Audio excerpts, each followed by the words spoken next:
Hey everybody, Melissa here. So today I want to show you how to create your own personalized tab up here in Excel. Now keep in mind, I'm showing you in Excel, but you can do this in any of Microsoft's applications, Word, PowerPoint, the exact same way.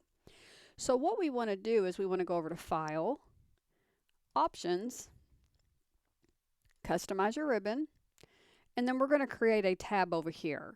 So tell it New Tab. And as you can see, it created new tab custom and a new group custom. So I'm going to right click on the new tab and I'm going to rename it Melissa. And now what we can do is we can start adding commands to our new group. Now this new group here is what you see here. Clipboard's a group, fonts a group, alignments a group. So you can rename this, but I'm just going to leave it as this default just so I can show you what we're doing here. So I'm going to start grabbing just some things that I use frequently. Border, I definitely need my paste special, insert cells, freeze panes, and as you can see, it's adding them to that group. Now let's say I want to add a new group. If I click new group, you can see it's added it. And again, you can rename this, but I'm not going to right now.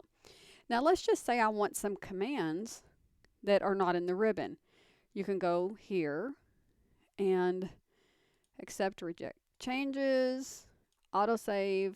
And now what we can do is let's just say we want to move this. We can move it around over here.